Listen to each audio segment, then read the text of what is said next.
It's Bob. Yeah, Bob, the old guy from Canada, Toronto, East York. Lives in an apartment building on Cosburn Avenue, and he's here to talk to you about the movies he watched this week.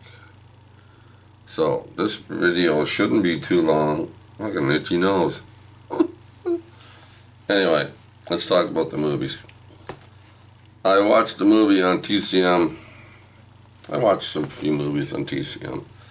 I watched the movie I saw it before. It's from 1945, and it stars Judy Garland. Judy Garland, 1945. Yes. A GI on a 48-hour pass meets a girl under the huge clock in New York City's railway station. Yes. 48 hours or a weekend. He has a pass. He meets Judy Garland. They go out on a date, talk and chat. Help the milkman deliver his bottles of milk. And they fall in love.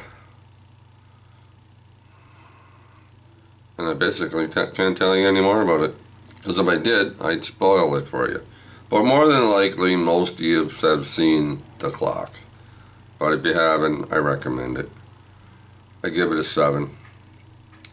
I give it a 7, a nice 7, nice big 7 story, Judy Garland. Yeah. Alright. Move on, let's see what happens. What did I watch? Oh, I watched this one. The Burning of Atlanta. 2/20. Yeah, 2020. This year that just is almost over in another few hours. It's 5 o'clock here now. It's 5 o'clock. So I watched this. The Burning of Atlanta. I don't know anybody in it. I don't know anybody in it. I really don't know what to say about this.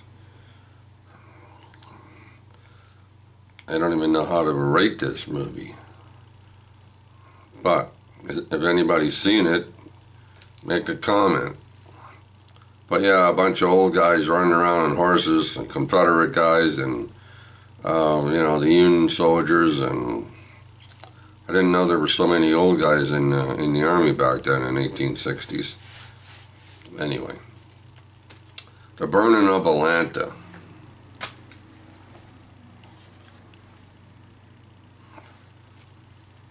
The Vendetta, V for Vendetta, 2006.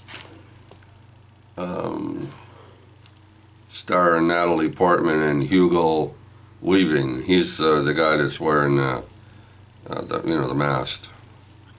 V for Vendetta. He's out for a little bit of a revenge here. He likes blowing things up. This is another movie you can't really tell you too much about because it will ruin it for you. So, that doesn't happen too often. But yeah, special effects and the storyline is very good. So V for Vendetta, I gave that a 7. A decent 7, like a movie that you can watch. I can watch this again next year. No problem. What else did I watch? Oh, Above the Law. Yeah. Steven Seagal and Pam Grier. This is 1988. This is Steven Seagal. With all his kung fu and jiu-jitsu and hong kong and dulak and whatever you want to call it. This is when he was lean, clean, fighting machine. This one was one of his better ones. Now, when Steven Seagal pretty well first started out in their, 80s, late 80s, I guess, early 90s, stuff like that. He made some not too bad movies. Pretty decent stuff. And this is one of them. Right? Above the Law. Yeah. So this movie's about the bad guys, right? There's bad guys out there, right? And they're doing the dope thing, bringing dope in and all that stuff. And there's a lot of people that are mixed up in it, right? And Steven Seagal decides to find out who's messed up in all this stuff. And he starts looking into it. And then people start paying him back and doing different things towards him, right? So you have to watch the movie to find out the rest, because I try not to spoil anything on here. So the idea of my videos is just what I watched this week. But this is a very decent Steven Seagal movie. Now, I can't say too much about the last few years, because a lot of his movies have gone straight to video, like DVD or whatever you want to call it now. But yeah, he's like 69, 70 years old now, so he walks around in a big black leather jacket and stuff, and sometimes you can tell that that's not him kicking that guy in the head, right? But anyway, in the beginning, Steven Seagal was a pretty good action hero. The Last King of Scotland, 2006, Forrest Whitaker and James MacGyver. MacGyver? Anyway, yeah, takes place over in Kenya. Young guy here decides to go help out the people over there, all the poor people. And he gets mixed up with, the general over there, right? And he starts finding out the general's not a very nice guy, right? Based on a true story. Take it as it is, true stories. Anyway, this one's another 7. Gets a 7. It's a pretty good story. Acting's great. Forrest Whitaker's always good in all his movies. James McAvoy, he's a young guy, young doctor, going to help out the people, going to help out the kids and all that. And he gets mixed up with the general. Oof. Battle of the Bulge. Battle of the Bulge. Supposed to be starring. A lot of movies are being made like this now. Tom Berenger and Billy Zane, and some guy by the name of Stephen Luke. Now, what they did here is a Bruce Willis move. Now, Battle of the Bulge, you got an old, general or colonel, whatever he is, Tom Berenger. He stands around inside the tent and smokes cigarettes, right? There's the cigars. It doesn't really matter. And you get Billy Zane popping into the tent once in a while, right? And that's where their scenes are, most of them, if I remember right. They all take place in this tent, right, with 2 or 3 other soldiers, a guy on a typewriter and whatever. And they're talking about what's going on and stuff. Well, the Battle of the Bulge does take place, excuse me, in the winter time, right? Of course, the soldiers, the Germans, are all heading towards the depot, right, where they keep where all the oil is, because actually the Germans are running out of oil for their tanks, jeeps, cars, trucks, whatever. So they're heading there, and now the American soldiers, right, are trying to keep the Germans away from the depot. Hope I'm saying that right. But most of the action does take place outside in the snow and all that. So it's not a bad movie, but Tom Berenger and Billy Zane, what you say, nailed in their acting, and most of the acting in this movie is not very good. There's a few parts that are okay, but most of it, no. A lot to be desired. This one gets a 6. Battle of the Bulge 2020 gets a 6. Out of 10, as always. And the last movie I watched this week, saying that it's Thursday. It's not Friday, right? It's Thursday. So I watched this one, Silent Night, an English movie made over in England. Yeah. So anyway, this guy, the boss man, he wants his buddy here, this guy got out of jail. He wants him to do one more job for him, kill some people. He says, no, it's not, he doesn't want to do it. But his buddy here that was in jail with him kind of says, well, if you don't want to do it, I'll do it. I'll kill the sons of bitches myself. Anyway, he wants to have a bunch of money for his wife and little daughter, right? So, what do? All right, well,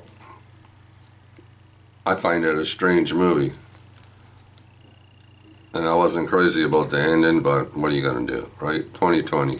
I don't know anybody in this movie, so I can't even tell you what their names are. Don't bother. This movie, what did I give this one? This one's another 6. Another movie that's hard to understand what they're saying. Most of the time I do, but sometimes I don't know what they're saying. You know, can't understand it. Silent Night 2020 gets a 6. That's it, 6. And that's the movies I watched this week, eh? Short, sweet. Well, it's New Year's Eve, people. Like I said, it's 5 o'clock here in Toronto on Cosburn Avenue. And I just want to send out a Happy New Year to all the people that watch my videos, make comments, you know, stuff like that. And I got one more thing to show you. I'm going to back up and get it.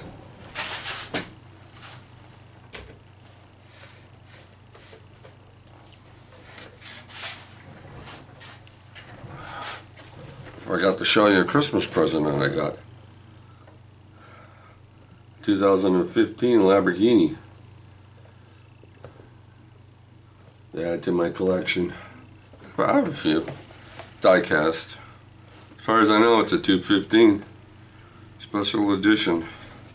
Yeah, that was nice. Santa Claus said I was a good boy this year, so he brought me a car.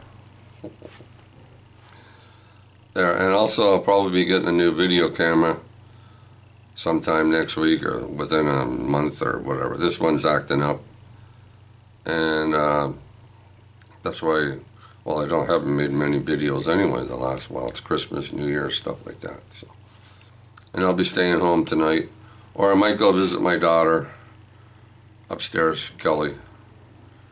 But other than that, yeah, and nobody's going anywhere. You know, we're all staying home. So that's it for this year.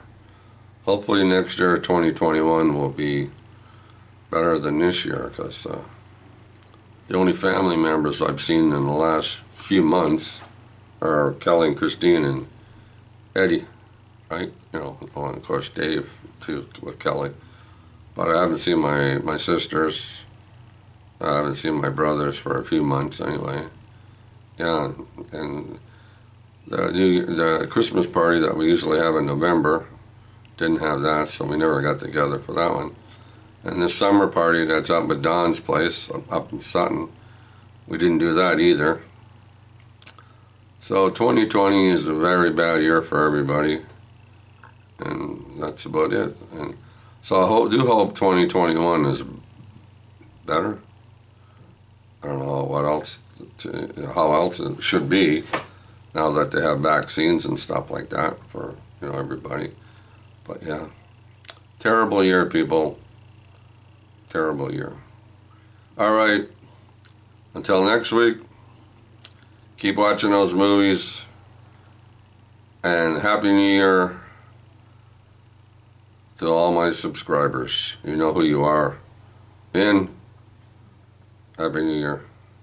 Mike, Happy New Year. Harry, Happy New Year. James, Happy New Year. Jay, Happy New Year. Bobby Gass, Happy New Year. Lisa, Happy New Year. Rob, the movie guy, Happy New Year. I could go on and on and on and make this video an hour, but you probably all have to get ready and get dressed up in your best duds and dresses and sit on the couch. Happy New Year, people. Thank you very much.